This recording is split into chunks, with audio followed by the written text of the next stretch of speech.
Welcome to the Horse Talk Show. You never heard of a talking horse? With your host, Louisa Barton. I want to be a famous rider. I should like to race. Presented by Peterson and Smith Equine Hospital. Truth is, I help horses with people problems. Now here's the Brit on the bit, Louisa Barton. Yeah, baby. Yeah. The Larson family has been farming hay in Idaho for generations with a mission to always provide high-quality hay products at a fair and reasonable price. Larson Hay loves to meet new customers while always honouring the ones they already have. Find Larson Hay on the web at larsonhay.com, like them on Facebook, and definitely visit one of their locations. Larson Hay, Idaho's finest alfalfa, and our television broadcast sponsor.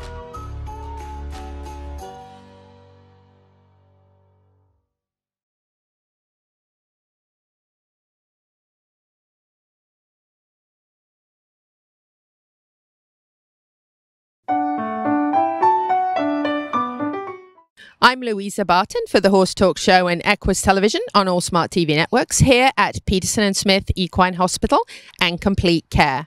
I'm going to chat a little bit to Dr. Tim Lynch about sports medicine, and that is his expertise. Dr. Lynch, it's lovely to have you back with us. Thank you for being. Love the sweater. Nice. Go Badgers. We'll talk to Dr. Chaos about that next. Yeah. Tell us a little bit about sports medicine, kind of a general perspective of some of the cases that you see and some of the concerns and issues that horses have in that area. Right. So most horses or most equine vets will do some sort of sports medicine, meaning that it's usually lameness or trying to diagnose poor performance in the horse, depending on what they're doing as far as their athletic event, right? So again, sports medicine can involve everything from racing to show horses, and it's a matter of trying to figure out what's wrong with them, lameness-wise, or they may have some other issue that's causing them to not perform to their full potential. So there's certain people that specialize in certain breeds or events, like the eventing horse or the race horse, and they have pretty good ideas what happens to those horses during their events as far as injuries or poor performance and things like that. So sports medicine just recently got a fancy name about 10, 15 years ago, but equine vets have been doing it forever, right? So for example, like I see a lot of horses in the racing industry. A lot of those horses seem to have a lot of orthopedic problems, chips and such like that. And there's soft tissue injuries that go along with that, like bowed tendons and ligaments as far as suspensory injuries and such. The event horse is almost the same, right? They're a little bit different as far as occurrence and where it occurs. If you probably got a cutting horse, same thing would happen, right? Different types of injuries, but those people that are in those circles and those vets that do those horses, they kind of know the injuries that go along with the events that they do. I'm sure you get very familiar with what they have a tendency to have a problem with, depending on what they do, whether it be barrels, cutting, jumping, just running fast. Obviously, you probably see commonalities in those horses in those sports. Right. So there's certain things when you have a 1,200-pound animal running 30 miles an hour, right? And there's certainly injuries that are going to happen, especially if you're zigzagging around barrels or trying to chase a cow and things like that. So like all athletes, they can and do get hurt. And that's where it becomes this mission of the sports medicine people to try to figure out, or at least dominate their time and how to help. It's really helpful that the It is, isn't it? No. So they can figure out what's wrong with the horse and help them along in their athletic career, so they can have long, prosperous careers, and try to prevent more further injury in the sports medicine type division of equine vets. That's basically what they do. I'm sure a lot of them look at all sorts of different horses and breeds and disciplines, and they kind of can figure out quickly what's the most common injuries in this sport or what happens to these horses. Like an endurance horse would be much different from an eventing horse per se.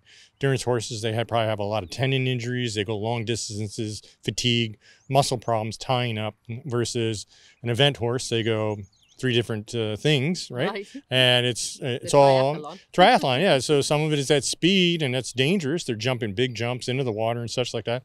So trauma is always a problem, but injuries usually go along with the certain types of events that they do. For example, cutting horses have a lot of stifle problems. You got to get down low and turn quick for the cow, right? So it's sort of those things where you start to get equine vets who do lameness, but they kind of specialize, or they know the breed, or they know what event they're doing. Yeah, it was a good sign.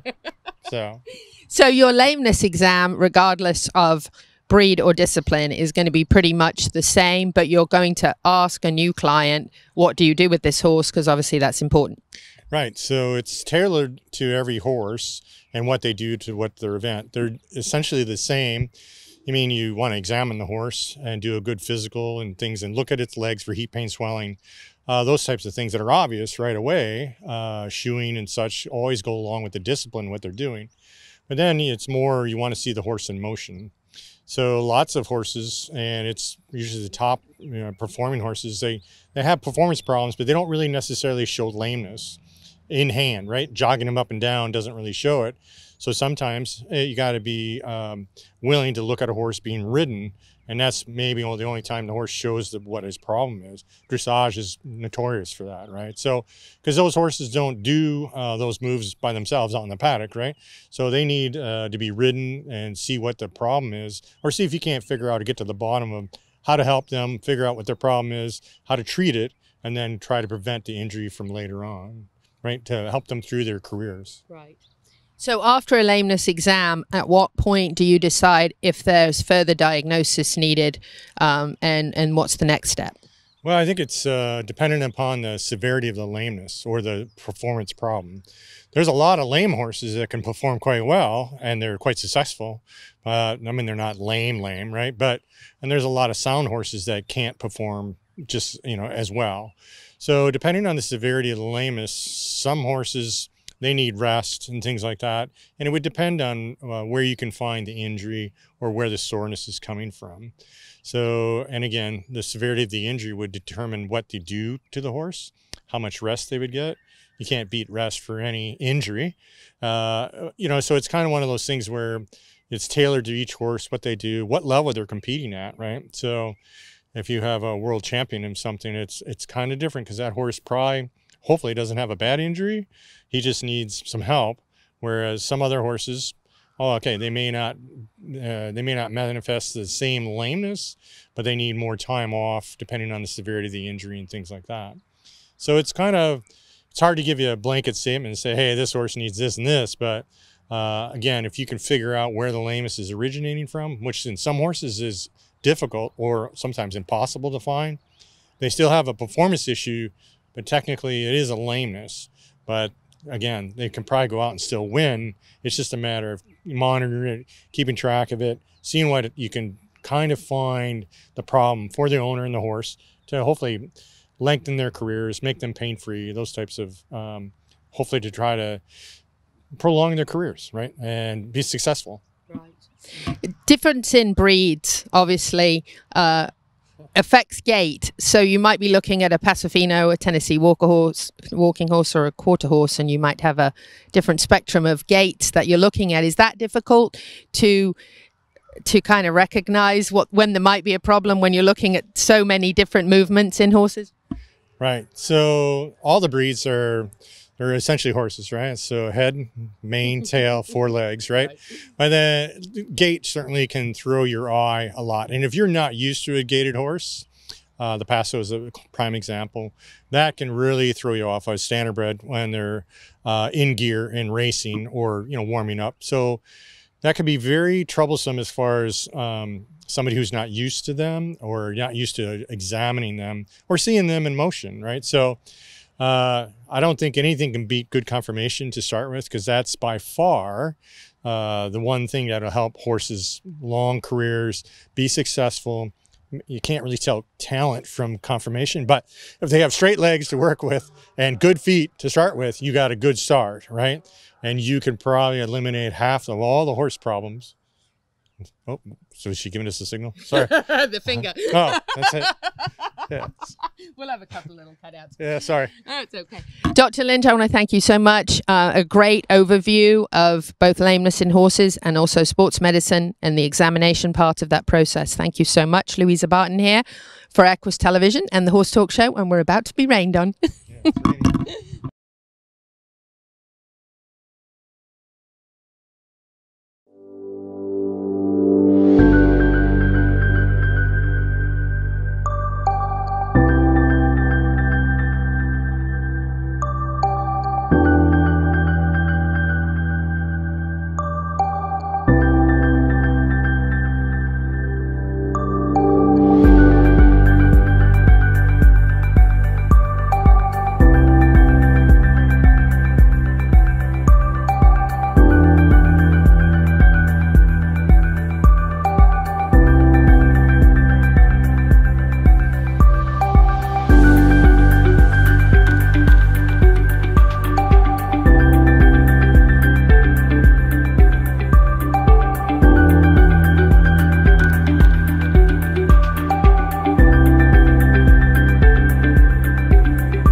This show is brought to you in part by DAC Vitamins and Minerals of Florida. All horses need a solid immune system, excellent joint support, a healthy gut, and DAC has all the vitamins and minerals they need with the NASC stamp of approval.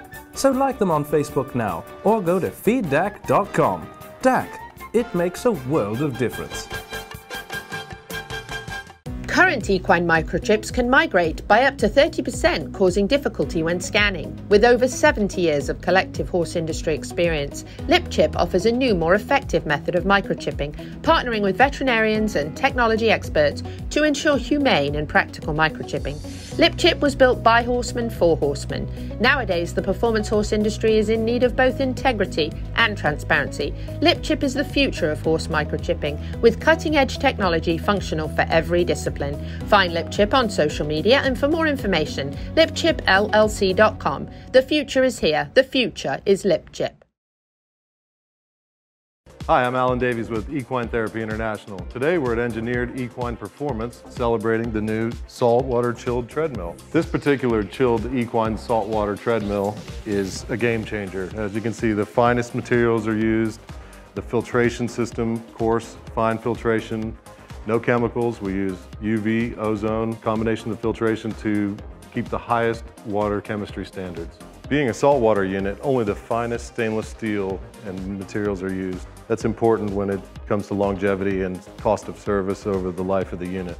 This unit also has integrated massage jets with fine bubbles and coarse air bubbles for the therapy. The control system on this is Siemens industrial grade, top of the line technology, straight from Germany, but also serviceable here in the US.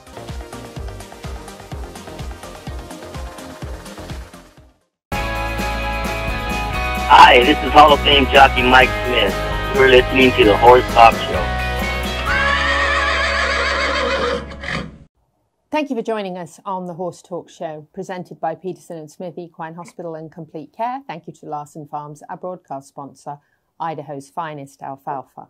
It would not be Derby week if Hall of Fame turf writer Steve Haskin didn't talk Derby to me. So I'm honoured to have my very, very favourite turf writer and my favourite guest back on the show with me to chat a bit about this year's Derby. Steve, thank you so much for taking the time. I know you've had a busy week or two and you have a lot going on, but thank you. Yes, but I can always make time for anyone who strokes my ego with that introduction. Well, you are worthy and deserve every word of it and more. So you're my absolute favourite writer, and I love every line, every word, and I hang on it, share it, and love it because I think you're amazing. So, and that's not an exaggeration. Can I get a transcript of this? You absolutely, yes, you can. So what do you think of the Derby this year, Steve? It's interesting. It's pretty exciting field, looking like it's setting up pretty good. It's pretty fascinating. There's a lot of different angles. There's no standout. You know, you've got to me it looks pretty wide open. I think by probably like the top 8 horses or so, then I think there's probably a gap to the rest of the field. So I think if there's going to be any kind of long shot doing anything, it would be to pick up a piece of it. And, you know, some of the closers would need a pretty fast pace and a pace meltdown because I'm going to say right now, it's hard to tell what early voting is going to do. I'm going to say he's going to probably pass. So I'm going to say there's probably 3 horses that would prefer to be on the lead, but there's about 6 or 7 that want to be right off the lead, and in that group are most of the favorites.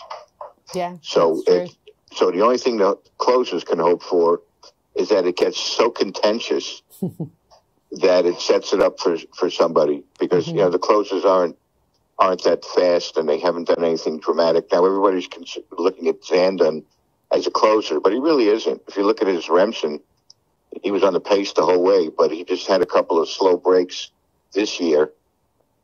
When I say breaks, I mean starts. So he was farther back than they would want him, but I could see him probably in mid-pack. So, you know, I don't see any of the favorites, with the exception of maybe Mo Donegal, of being in the back of the pack. I would have to rely on some good racing luck to, you know, get through horses. But, you know, it doesn't matter. If the Derby gods are on your side, the holes will open. If they're not, they won't. It's as simple as that. That's true. So talk to me a little bit about the only Florida bred, since we're here in Ocala, Florida, in the Derby, and that's Tammy Bobo's Simplification, who I was told the other day that Tom Ventura of OBS and Mark Cassie, Hall of Fame trainer, said he is one to watch. So now I just need the other most important opinion, and that's yours. Well, that opinion actually was given two to 3 weeks ago, in one of my comments when I said he is my long shot overlay special for the Derby, and I haven't changed. I think he's going to be totally overlooked, and you know, people are going to look at his races and say, okay, well, he hasn't done anything sensational. But first of all, if you look at his pattern, it's, you know, win, lose, win, lose, win, lose, and he's ready to win. Right. I don't know on his numbers. I'm not saying that he's fast enough to win if you're basing it on speed ratings, but some of the races I've seen from him, like the Mucho Macho Man, I mean, he went fast early, came home fast, and, you know, ran a mile in 1:35, and he's a fast horse. And if you look at his maiden race, he was absolutely spectacular, you know, winning by 14 lengths and 109 and change. So I think his problem this year is that we don't know where he's going to be. We know he has the speed to be right up on the pace, But we also know that because of the one time when he broke poorly, he had to come from way out of it, took him completely out of his comfort zone, and yet he still rallied to run a very strong second. So if you look at his last race, people can say, well, he was third in that race. Well, he was coming off 2 races where he came from farther back than he normally does. One of them because of the bad break, one of them because they just took him back, and he wound up winning the race. So in the Florida Derby, it was the worst case scenario, and I think I think he made a mistake. And I'm a big fan of Antonio Sano. I think he's a great trainer. I am too. I love him. Yeah. Yeah, he's a very good horseman. All these Venezuelans are. Yeah. And I think he made a mistake, and he probably admitted if you asked him. He was afraid of letting Classic Causeway get out there all by himself. Mm-hmm. So he had him break fast and go after him, which was not a good idea. And when you look at Classic Causeway, wound up running like almost dead last in the race. Yeah. And he wound up putting pressure on him the whole way. And then Papa Cap comes with a move on the backstretch and moves up on his outside. Now he's in the worst position possible. He's going fast early, fast fractions, and he's caught in the middle of a 3-horse speed rule. That's the last place you want to be. And then finally, Classic Causeway tired and stopped, but Papa Cap stayed with him. So after enduring that on down the backstretch, he had to go head and head with Papa Cap around the turn. And it just took too much out of him. It's just, and he still ran a good race. He still ran a solid third in the race. But they're not going to make that mistake again. Yeah. I could see him coming from, a little bit off the pace. I think in a couple of his previous races, he didn't change leads, but he changed last time. And I've been watching him train, and he's been changing leads in the morning. So I have no problem with that. I think it was just a freak thing. Right. As far as his thoroughgraph numbers, they're good. They're not great. Again, like him, it's just back and forth.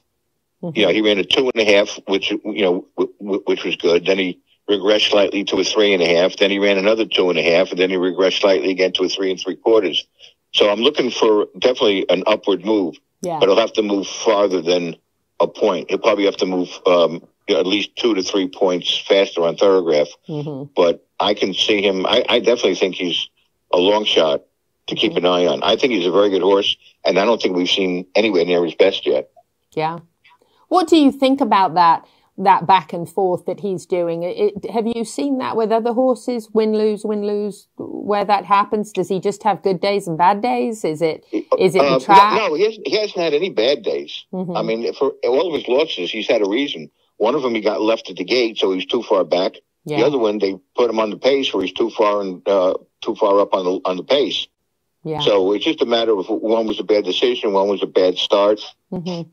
But if you take his wins, they're good. Yeah, and not only that, but he's gone wide on the turn. He's lost a lot of ground, and he rallies wide. When a couple of races, he was like 6-7 wide, turning for home. But I think he's certainly capable of doing it. Yeah, absolutely. But in the Fountain of Youth, which was an unfortunate race where they had that bad spill. Yeah. But he was like 8 wide in that race and just powered by everybody and Steve, can I ask you to hold that thought? Do you mind doing another segment with us? Because I have a lot more wealth of knowledge I need from you. I'm already holding it. It's right in my hand. Very good. Thank you. We'll be right back on the Horse Talk Show with Hall of Fame turf writer Steve Haskin, the best. Stay with us. Thank you to our presenting sponsor, Peterson & Smith Equine Hospital and Complete Care, and Larson Hay, our broadcast and television sponsor, plus supporting sponsors, DAC Vitamins and Minerals, Seminole Feed Stores, Piranha, TT Distributors, and the Hilton Garden Inn, downtown Louisville. This show is brought to you in part by Seminole Feed Stores, family owned since 1934. Manufacturing fixed formula horse feeds with mindful monitoring and quality ingredients right here in Ocala in an all-natural, non-medicated feed mill. Seminole Feed, simply the world's best and safest feed. Like them on Facebook now or find them at SeminoleFeed.com.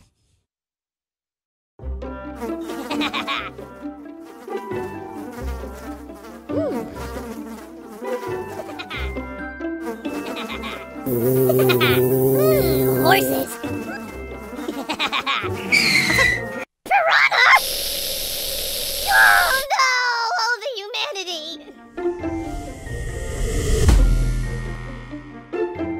Oh, piranha.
Hi, this is Hall of Fame jockey Mike Smith.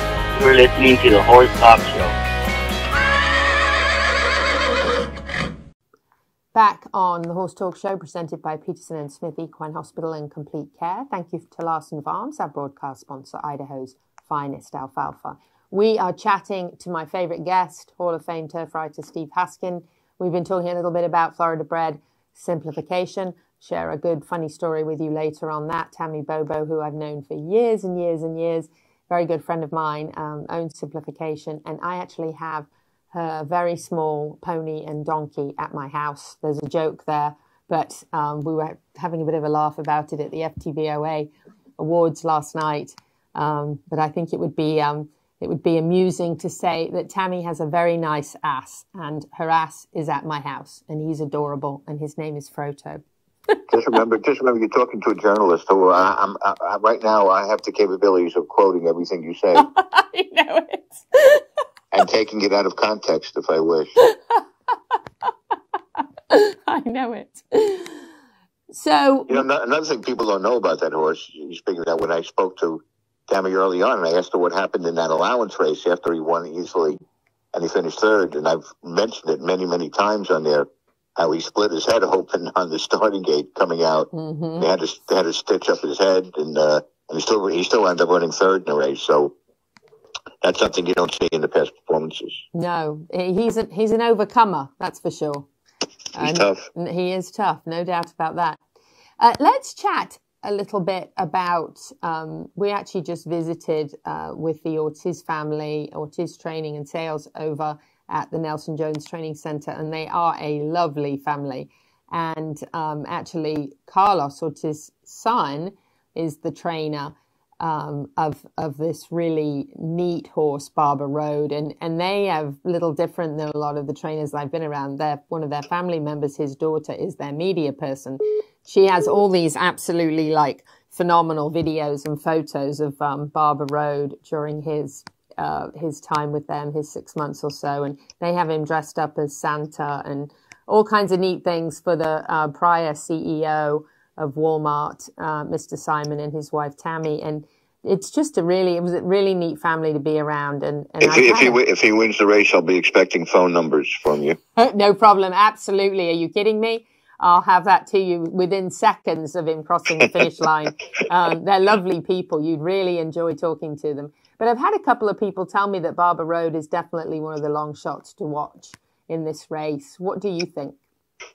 Well, I think he's an interesting long shot. Like in past derbies, we've seen 25, 35 to 1 shots come up and run second. We've seen that, quite a few times. I think he certainly fits in that category. I don't know if he's fast enough on numbers to win. He's definitely getting better. He's a horse you definitely want to have in your barn. He's a horse that's definitely going to win stakes down the road. He just has to learn how to win. Mm-hmm. You know, I mean, when he did win his one race, it was for a $30,000 claiming price, and then he came back and he won in a starter allowance race. So he's only beaten horses who have run in claiming races.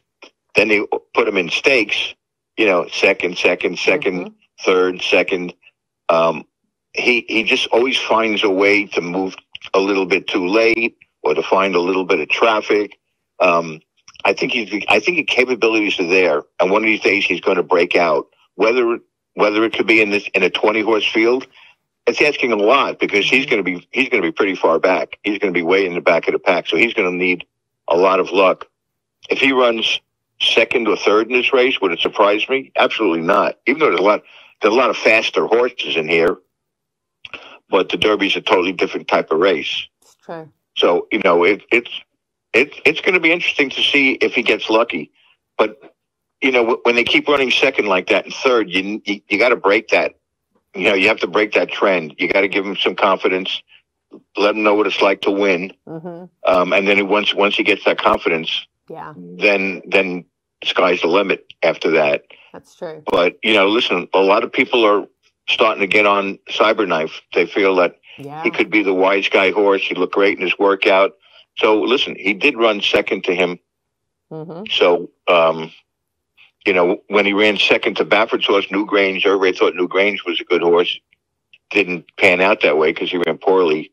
But he's from the Oaklawn group, you know, Unoho, Ethereal Road, Dash Attack. Yeah, and they really haven't really done much at all. Unoho ran poorly last time out after a very bad start.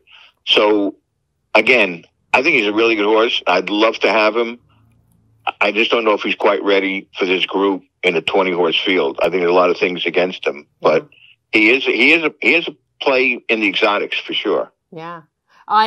We actually spent a little bit of time, another person who I can share with you if he wins, that you can chat to, Susan Montaigne, actually, SBM Training and Sales, was at OBS last week. We had a chance to chat to her. She actually started Cyberknife, and she shared with us that he was a very, very, very difficult horse to start, and her rider. Oh yeah, he's still difficult. Yeah, her rider Juan was up in the air on hind legs more often than I think on all four. And Juan is actually coming to the Derby to see him run, but it took quite a bit to channel that horse's energy into. But Susan really thinks if his energy is channeled that day in the right direction, he could be a serious contender. He's getting good. I mean, listen, he threw his rider in the post parade before the Arkansas Derby, so he's still not cured. Let's put it that way. It's not exactly a trait you want to see on Derby Day. No. So they're gonna have to be very careful with him. Yes. But his workout the other day was very, very strong. He's a big, powerful horse. Yeah. Got a big, beautiful stride to him. And he's getting good. Yeah. He's just got to, again, he didn't beat the best of the field. The Arkansas Derby, the big horse in that race that everybody was looking at was the filly, Secret Oath. Right. And, you know, she made that monster move and then just couldn't sustain it. But, you know, it's just a question of, he's going to be right up in that first flight, you know, behind the speed. And it's a question of how good he is right now and how he can control his temperament. I mean, if he loses it before the race, that's not good. But there's going to be a lot going on, you know, from the walkover to the post parade, the 20-horse field. So they're going to have to keep a close eye on him. Yeah. But I mean, it wouldn't. You know, he's not one of my picks, but it certainly would not surprise me if he won. And if he does win, again, I'll be looking for that phone number. Absolutely. And you know, Susan Montaigne was the exercise rider at the time that rode American Pharaoh at McCaffin Brothers Farm when all the trainers came to look at him. Oh, really? Yeah, so I didn't know that. The name sounds familiar. I'm sure I must have spoken to her about some horse in the past. I think because I'm always looking. Yeah, to talk to people who broke horses, but I didn't realize that was she on him or just on one of the other horses? She was on Pharaoh the day that all the trainers except when everybody went. Yeah, I wrote about that. That's when J.B. McCaffin had the classic line. Yeah. right afterwards when he told Zayat, he said, look, he said, whatever you do, he said, get this horse the hell out of here. He's way too good for us here. He did, that's right. You know, and Susan was the one trying to hold him back that day, and he was really pulling on her. You know, he was such a horse. Oh my goodness. Well, that's interesting. That might be worth a story in itself, regardless of what Zayat does. Happy to connect you to her. She's got some great stories to tell. Yeah, Steve, we're at the end of this segment. I watched that workout too. I watched that workout, and I could hear as soon as she passed the finish line. I don't know who it was, but I could hear somebody, very succinctly say, "Holy SH." You know, so I mean, they couldn't believe what they saw, and I had spoken to one of McCaffrey's assistants there, who was actually in charge of him, and he's the one who also told JB. He says, you got to get this horse out of here. We don't want we can't have the pressure of having this horse. Right. This horse is too good. Have you got time for a third segment? Because we have to break. Okay. Can you do it? Okay, good. Okay. Hold that thought. Coming right back with Hall of Fame turf writer Steve Haskin. Stay with us. Current equine microchips can migrate by up to 30%, causing difficulty when scanning. With over 70 years of collective horse industry experience, LipChip offers a new, more effective method of microchipping, partnering with veterinarians and technology experts to ensure humane and practical microchipping. LipChip was built by horsemen for horsemen. Nowadays, the performance horse industry is in need of both integrity and transparency. LipChip is the future of horse microchipping, with cutting-edge technology functional for every discipline. Find LipChip on social media, and for more information, lipchipllc.com. The future is here. The future is LipChip. This show is brought to you in part by DAC Vitamins and Minerals of Florida. All horses need a solid immune system, excellent joint support, a healthy gut, and DAC has all the vitamins and minerals they need with the NASC stamp of approval. So like them on Facebook now, or go to feeddac.com. DAC, it makes a world of difference. World-class equine rehab promoting faster recovery is available at the Equine Performance Centre Ocala. Hyperbaric oxygen therapy, an underwater treadmill, a saltwater spa, an aquapacer, MagnaWave, a vibration plate, swimming pool, massage and laser therapies. With post-surgical care, memberships, packages and BOGOs, EPC delivers a rejuvenated horse through proven and innovative rehab. Like Equine Performance Centre now on Facebook and find them on the web at epcrehab.com. The Larson family has been farming hay in Idaho for generations, with a mission to always provide high-quality hay products at a fair and reasonable price. Larson Hay loves to meet new customers while always honouring the ones they already have. Find Larson Hay on the web at larsonhay.com, like them on Facebook, and definitely visit one of their locations. Larson Hay, Idaho's finest alfalfa, and our television broadcast sponsor.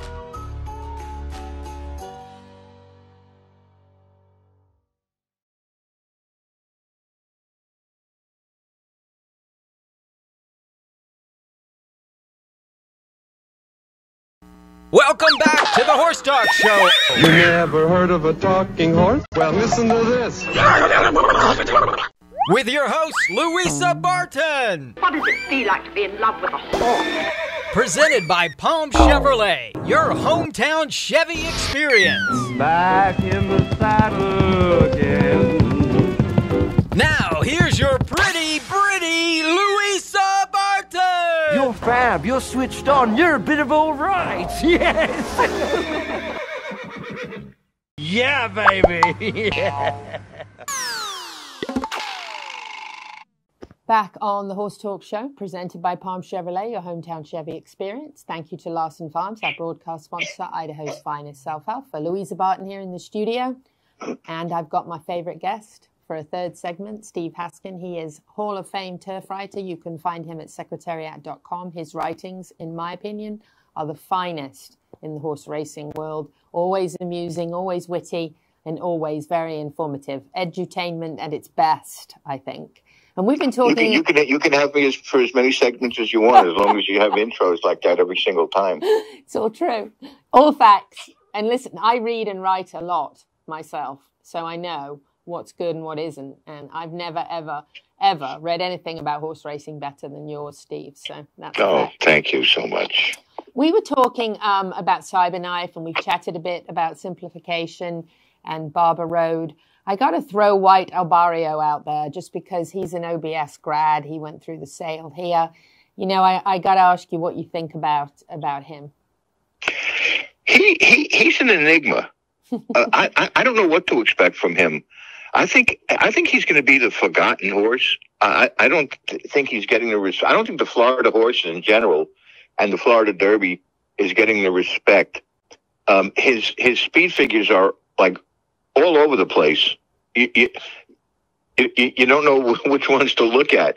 But the main thing about him, I watched his last work too. His last two works I've watched, and looking at his works and his races, he's a horse who's always in the right spot.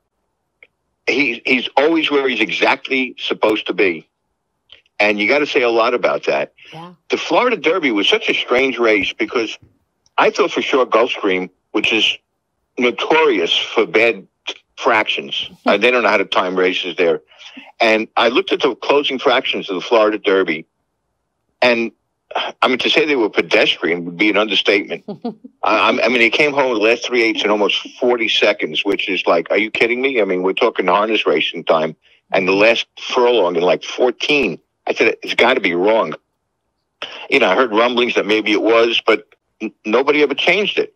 So I said, well, I mean, if that's the right fractions, then that's the slowest closing Group 1 race maybe in history. I mean, I've never seen horses close that slow. So I was curious to see the speed figures.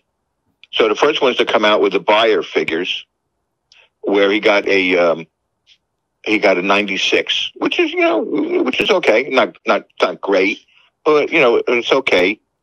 And then I look at I wanted to see the thoroughgraph numbers because I looked at him. I was looking for some kind of progression.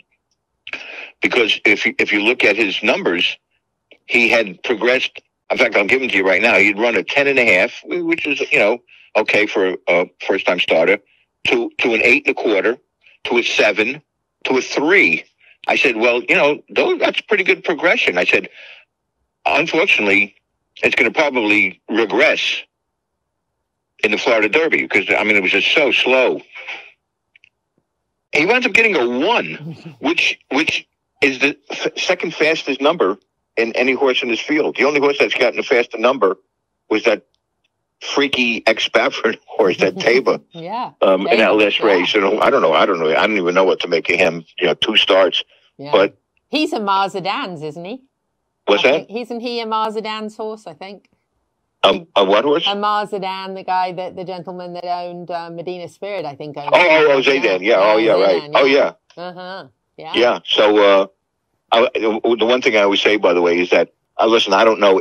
If he wins, you can never ever handicap the Derby with any logic anymore. If a horse is going to win with 2 starts. But this horse looks like so freaky. His numbers are so ridiculously fast that he would look like a bounce candidate. Now, you just can't keep it up. But I said the one good thing, if he wins, I would give anything to see all those guys at Churchill Downs have to present the winning Derby trophy to the owner of Medina Spirit, who they not only disqualified from the Derby, but they made a public event out of tearing his sign down from the paddock and putting Mandaloon's sign down. And then they wound up making Zaydan give the horse to another trainer. I mean, and then to have to present him the trophy. And if you watch the Dubai World Cup after Country Grammar won, he didn't stop raving about Baffert. So can you imagine if he wins the Derby? So it's going to be all about Baffert. And believe me, Churchill Downs is not rooting for this horse to win at all. No. You know, I mean, they made such a big public event. You're right. Yes. Yeah, they made such a big public event when they showed it. They had a video of him tearing down Medina Spirit's sign and putting up Mandaloons and congratulating Mandaloon for being the Derby winner and everything. And when the entire world is going to recognize Medina Spirit as the Derby winner, I don't care what anybody says. For sure. Nobody's going to think of Mandaloon as the Derby winner. No. But I mean, to just do it in that manner was, I thought, pretty classless. Yeah, anyway, White Albario's got the second fastest number. Yeah. And the next closest number to him is like a 1.5, by Zandon, and Smile Happy. But if you're going by that, he's the second fastest horse, even though he's coming off the slowest race I've seen in ages. But he got a fast thoroughbred number. Yeah. And like I said, he's one of those horses that just knows how to win and knows exactly where to put himself. He just looks like he's very machine-like. Yeah. And he's always sitting right off the pace, always in a good spot. So it's important to be in I a think good he's going spot. I think he's going to be a big price for a Florida Derby winner. Yeah. I think he could be like seventh choice in the race. Yeah. 6th, 7th choice. He could be. It's definitely an interesting lineup this year. It's a very interesting lineup. It's going to be quite fascinating. A lot of storylines. There are different storylines, and even though half the field is made up of like the top 4 trainers in the country. I know. Pletcher's got 3, and Chad Brown, might have 2. Asmussen had a whole bunch. Yeah. Pletcher's, like I said, Pletcher's got 3, and McPeak. Brad Cox has got 3. Yep. So I mean, all the top trainers are there with multiple horses. Yeah. But there's a lot of great stories, like the ones we just mentioned. Like, Antonio Sando would be a phenomenal story. I love that story. That guy, he was the one that was kidnapped. Yeah. Kidnapped twice, I believe, and ransomed. And then he came to America. 36 days they held him for. They did. He's got a great story. Him and his son are phenomenal. I love them. They're wonderful. Yeah, I mean, I think they're terrific. And I thought he did a phenomenal job with Gunnevera a few years ago. He did. We were right there with Gunnevera. That was another amazing story. It was another phenomenal one. So there's always lots of great behind-the-scenes stories. I love sharing those. They're the best. Steve, I think we've only got, a couple minutes left at most? Yes, about that. So I got to ask you if you have a favourite for the Oaks in the last 2 minutes here. Oh, that's another wild race. Everybody was looking at at Echo Zulu like she was some kind of freak, and then she just barely won. But she's still undefeated. And Sugar McGahee's filly, Kathleen O, is undefeated. Looks like any kind. Yeah. But visually, Todd Pletcher's filly, Nest, who won the Ashland, I thought she looked spectacular in that race. She looks like a powerhouse who's getting very good right now. I would have to lean towards her, but the Florida filly, Kathleen O, you can't knock her. She got a big stretch run. And there's some really nice fillies in there. Incredible. Steve, as always, I always feel like I know so much more after you talk Derby to me than anybody else. So I'm looking forward to it. I'll be staying in touch with you as we watch these upcoming very exciting races, and we share with you on social media and our outlets what's going on for the Oaks and the Derby. And then, Steve will have some great stories for you. You can check him out at secretariat.com. He is the best. Thank you very much. I appreciate it. Thank you, Steve. We'll talk to you soon. Take care. Take care. Bye-bye. We'll be back on the Horse Talk Show in just a minute. We're going to switch it up to the Gypsy Gold Farm, and you can learn a little bit about the Gypsy Vanna horses and what an incredible breed they are. So stay with us on the Horse Talk Show. Thank you to our presenting sponsor, Palm Chevrolet, and our broadcast and television sponsor, Larson Hay, and also to our supporting sponsors, Equisafe, Nirvana Medical Spa, Showcase Properties of Central Florida, the Equine Performance and Innovative Center, and Summit Joint Performance. This hour of the Horse Talk Show is presented by Palm Chevrolet in Ocala, where the entire team is committed to making your experience in sales and service hassle-free and easier than ever with no games or gimmicks. Come in and visit on Southwest College Road or online at palmchevrolet.com. A second-to-none experience with all the amenities. Palm Chevy, find new roads. Nirvana, Ocala's premier medical spa, is leading the way in great skin with all the newest in treatment options, offering prejuvenation for younger clients and rejuvenation for all ages. Nirvana knows you want to look your very best, but we've all seen people with the telltale signs of too much work. We want you to look like you, just better, brighter and younger, with all the newest and best in technology and all in the most beautiful surroundings. Like Nirvana Medical Spa on Facebook and find them on the web at nirvanamedicalspa.com. Become a better, brighter and younger you. Piranha, your trusted leader in insect control for 50 years. The official fly spray for World Equestrian Centre. From the strongest water-based equine spray in the blue bottle to the familiar and long-time favourite in the yellow bottle. Wipe and spray, we've got you covered. If you're looking for effective plant-based fly spray, then look for our Zero Bite in the green bottle. Check us out online at piranhainc.com. That's P-Y-R-A-N-H-A, piranhainc.com, to learn more about Piranha's entire family of products. Piranha, it works. Hi, this is Hall of Fame jockey Mike Smith. You're listening to the Horse Talk Show.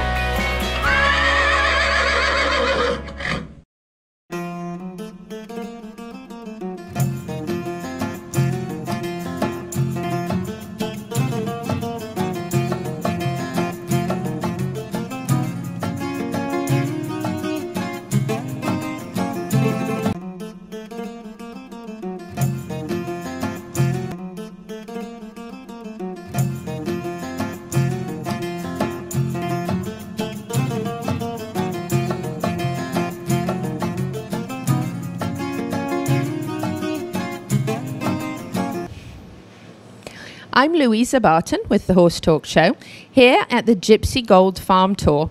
This is actually the most popular thing to do in this area, and I'm not surprised because it certainly is an experience.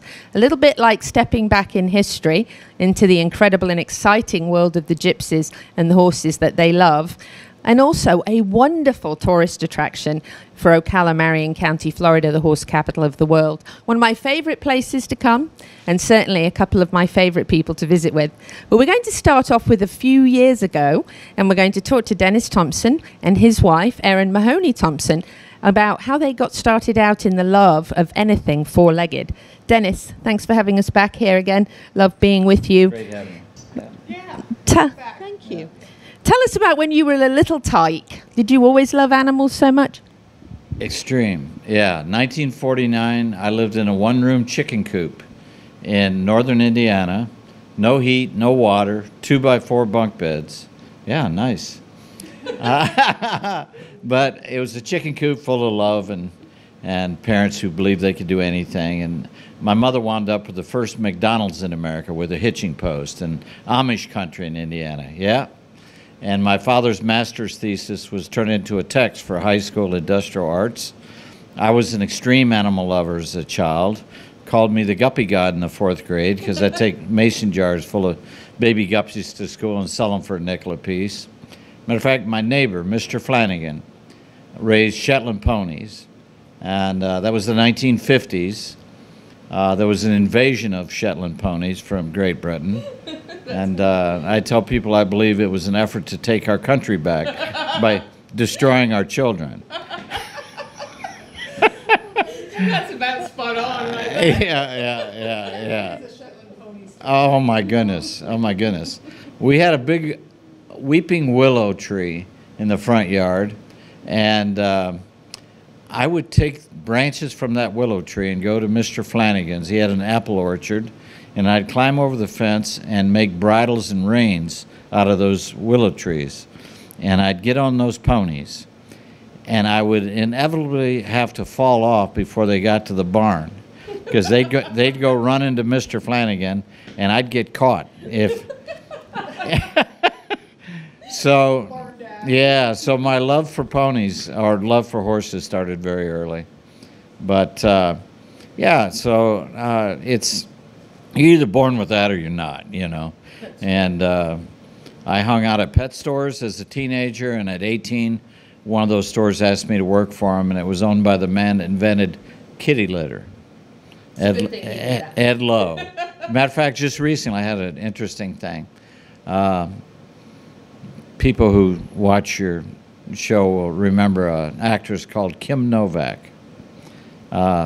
beautiful actress. I forget what, there was one movie she was particularly famous for, but I wrote her maybe 10 days ago. There was a segment about her on CBS, and she was driving a Gypsy Vanner horse. She's 85 years old now. Yeah. but it was her cousin and his wife who actually hired me at that pet store. Yeah, yeah, from Chicago.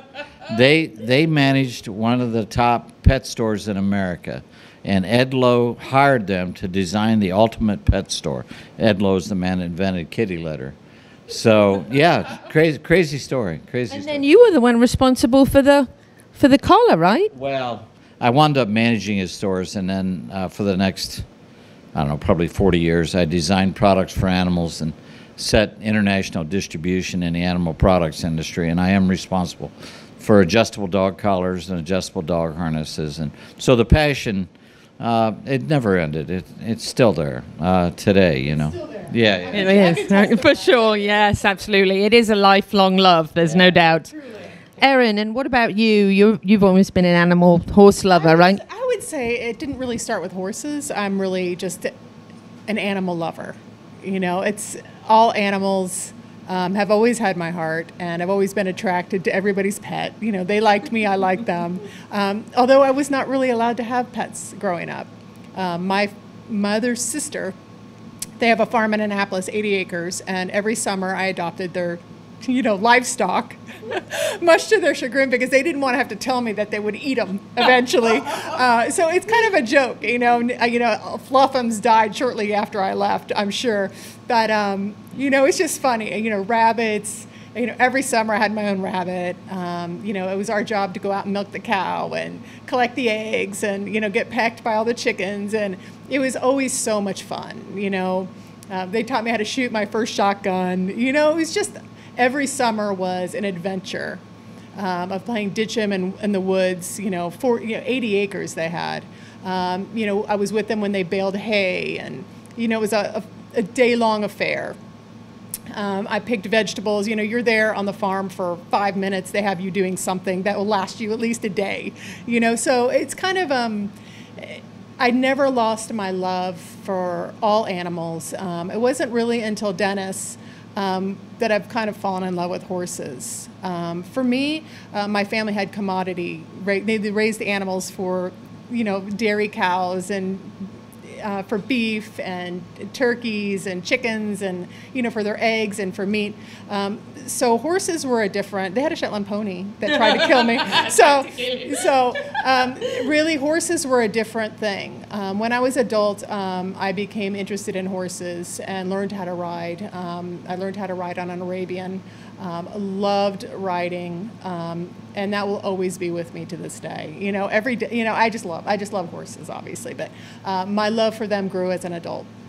So certainly easy to do, isn't it? And I tell Dennis the Gypsy Vanna horse ruined all other breeds for me. I'll love every horse, obviously, and because I'm an animal lover, but the Gypsy Vanna horse, because of their temperament and their beauty and just their overall fairy tale quality. It's just, there's something about them that's so majestic and calm and beautiful, and plus Dennis isn't so bad either. I was going to say, who swept you off your feet, Dennis or the horses? I would say, it's funny thing is when I met Dennis, I had no idea who he was. I was very naive. I didn't realize, now, ask me now if I would do it all over again. No, I'm joking. But it's, it's beautiful, and people can see from the outside how amazing, this breed is and how beautiful it is. But to own animals and to actually have a business breeding and teaching people about animals, it is a 365-day, a day-a-year job. There's no walking away from it, obviously. So it's love and dedication for sure. And, there is a heartache involved. It's all the horses become your babies. All the animals, you become intimately involved with them, and their personalities, their whinnies, their just all their idiosyncrasies. And it's something so beautiful about that. It makes it worth it. Yes. Like family, yes, it truly is. It truly is. Like, I love them. I love each and every one of them for different reasons. And it's an early in the morning until late at Oh, night labor of love. I would say yes. And thank God for Gabriel, as you know.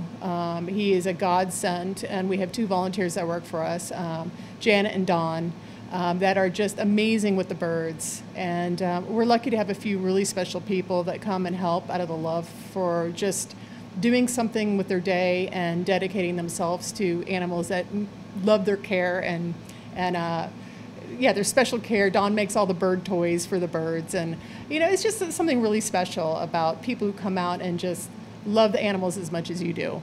So we're grateful. When you were a little girl, did you ever imagine that you might end up doing this?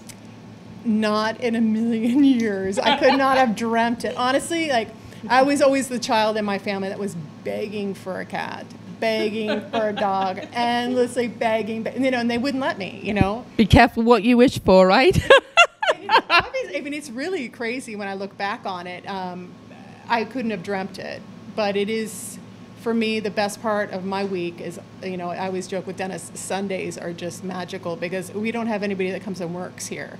So on Sundays, it's just Dennis and I. So we go out and it's just, no tractors are running, you know, you just hear all the horses, and you hear the munching in the background and the birds squawking away. There's something so magical about this place, you know. This place is magical. We're at the end of this segment, but fortunately we're coming right back, and we've got lots more to tell you about Dennis and Erin and Gypsy Gold Horse Farm. I'm Louisa Barton for the Horse Talk Show.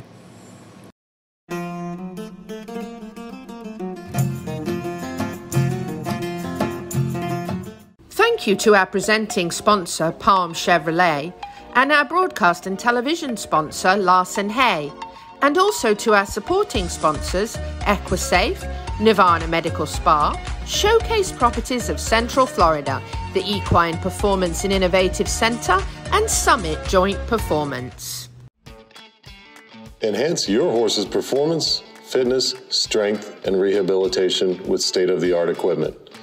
ETI treadmills offer the finest European engineering, the highest quality filtration, and no chemicals are required. Follow Equine Therapy International on social media or at equinetherapyint.com. Equine Therapy International provides technologically advanced therapy for horses worldwide.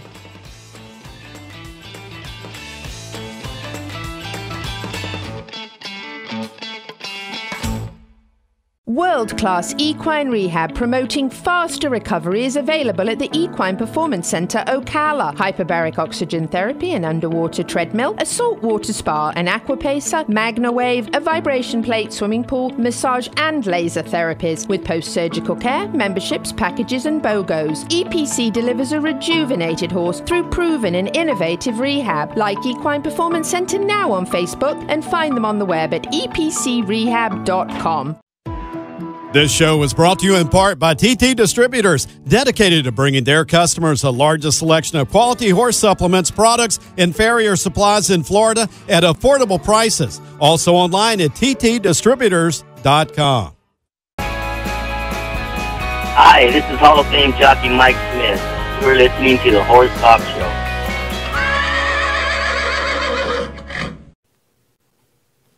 Well, it's Derby week. So we certainly hope that you enjoyed Hall of Famer Steve Haskin. He's always a wonderful insight into an exciting week, and he always talks Derby to me the best of all. So thank you to him for his contribution. Dr. Lynch, a great segment there for Peterson and Smith, Equine Hospital and Complete Care. And then episode 1 of our Gypsy Vanna series will be airing the second one next week. Just want to start out with some sad news. Callie Witt, exercise rider to Joe Sharp, passed away this weekend, very sadly, at Keeneland in the morning. She was an exercise rider with a desire to be a jockey, a very wonderful young lady that Joe Sharp was bringing along and was really proud of. Had a horse riding fall accident and passed away from a blunt strike, and sadly was taken straight to the hospital, but did not survive. So prayers to all connected there, especially to Joe Sharp and his team at the racetrack. I'm also very sad to share with you that Cece Skerlock, a lady that I never actually got to meet in person but communicated with on social media, followed our show and loved us, fought a battle with pneumonia for many months, made a recovery a couple of weeks ago, or at least appeared to, and came off a ventilator. And very sadly, we lost her, and our prayers and thoughts to Dubs, her significant other, and her entire family. What an amazing ray of sunshine and bright light she was in this world. Also, very sadly, a horse that we followed for the longest time through his Derby Trail and through his amazing breeder, Emily Faugin, and we just loved Dortmund. He was such a big, amazing horse in Bob Baffert's barn for a long time racing, and we were just so proud of him and all of his accomplishments. And very sadly, he passed away in Korea from a very extreme colic overnight while in his field. So prayers and thoughts to all who love Dortmund. What a great champ he was indeed, and he will be so sadly missed. His first babies, I believe, are 2 this year, or maybe 3. I'm not sure. I can't remember. The years all run together for me. But anyway, he'll certainly have some babies on the scene, I'm sure, that we'll be able to follow as a legacy left behind. As we went to Lexington last week on a Chamber and Economic Partnership trip, we were very blessed to be at probably the finest breeding facility in the United States of America, and perhaps in the world, but certainly the one with the most stallions, with 25 stallions standing at Spendthrift. We got the tour and got to learn a little bit about their breeding industry there, certainly the thoroughbred capital of the world for sure. We got to see Into Mischief, and we went by a number of stalls of horses that are so famous, and horses that were prior occupants of those stalls that were also so famous. A neat story about this statue here, the gentleman leading Nashua is Clem, who was actually his very excellent horseman handler. And in his right hand pocket, you can't see it from this angle, but there is a horseshoe on the statue.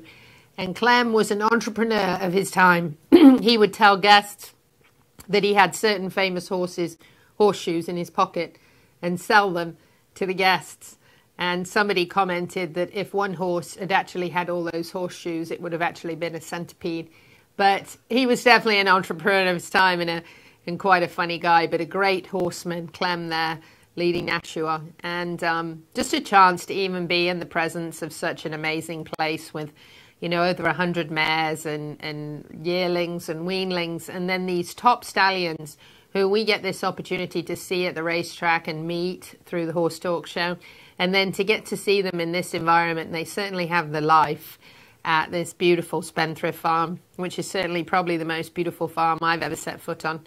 And there is Authentic, of course, who won the Breeders' Cup Classic a couple of years ago. An amazing horse who actually started with Eddie Woods here in Ocala, Marion County, training there. And just a chance to be around them and see them in action and doing their job, which they do several times a day. And just an opportunity to talk to, you know, Ned Toffey, the general manager. That was Vino Rosso's stall, who, of course, was started here in Ocala, Marion County by J.J. Krupe. Also an incredible horse, Vino Rosso won some really big races that we got to be there for. And some very famous mares and fillies married here in a very honorary grape site that they have for their horses. And there on the wall, all the horses that were there, including Affirmed, by the way, the famous Affirmed, of course, a Florida bred, and just a number of other really well-known names there on the wall. Foolish Pleasure, of course, ridden by Jacinto Vasquez. Statue for Foolish Pleasure standing now in Williston, a new statue set up there for Foolish Pleasure. Certainly a very famous horse. And just a trip through, you know, through the stallion barn here where Into Mischief and Authentic actually stand. Stud fee for Into Mischief is $250,000, and he breeds on average 3 times a day in the season. So found a sign, had our Spendthrift caps on, had to get under it. Tamara and I from the Chamber and Economic Partnership, she is VP here and was with me for the trip that we got to go and kind of learn a little bit about their equine industry and connect with some of their people. Actually brought to you by Equine Therapy International. Me with the Nashua sign there at Spendthrift. Just got to have a really, really good Kentucky experience. The weather cooperated and everything. So also made it to the Land Rover Kentucky 3-day event, which was also a great experience there with Alan Davis from Equine Therapy International, and Tamra and myself. Amazing to see Dana Cook, for example, here, a student of silver medalist Clayton Fredericks, in there on her horse, competing on the first dressage. And to see the number of people who either live here, train here part of the year or the entire year, or are residents of the horse capital competing at this level was fantastic. So many names that were there who call Ocala home, competing at the Land Rover. So I love the way that no matter where we go in the horse world, we can always bring it back here with so many connections. We certainly did the local economy good, as we helped out there with some really, really neat purchases. They had some absolutely fantastic deals, and that picture was actually taken by a CEP partner who was there, who was very amused to see us loaded down at the end of the day with a lot of goodies. Muriel took that photo. So sadly, we were gone for the Mustang makeover, which is something, of course, having a Mustang myself, I would love to have been here for the Mustang makeover at the Southeastern Livestock Pavilion. But Gigi and Maria, our exclusive massage therapist to the show from Midnight Rose, and Gigi, the director of the Horse Talk Show, were able to attend a really, really wonderful event that showcases everything that you can do with a Mustang that you've only had for 100 days. So all of these people brought these Mustangs in to compete, and to get to watch these horses that were basically completely wild 100 days ago is really neat. And then, of course, at the end of the day, they have an auction off where people can actually buy the horses. I think the highest price one, Gigi said, went for $12,000, and I think the winner went for $6,000. So somebody definitely wanted that $12,000 one. But how nice that the people get to take a horse that they know has had all this experience already and can come out here in the ring and do so much to be successful. So a lot this week. We're going to have the coverage for the Derby playing every single day. We got as many of the local connections to Ocala Marion as we can, presented by Peterson and Smith Equine Hospital and Complete Care. Thank you to our supporting sponsors. Tune in to Equus Television and on Facebook so you can watch all of our coverage, and we'll have little light stints throughout the week and over the weekend as well, sharing with you the Oaks and the Derby and connecting it back here to home as always. Whether you're in Ocala, Marion County, the horse capital of the world, or not, happy horsing around till the same time next week.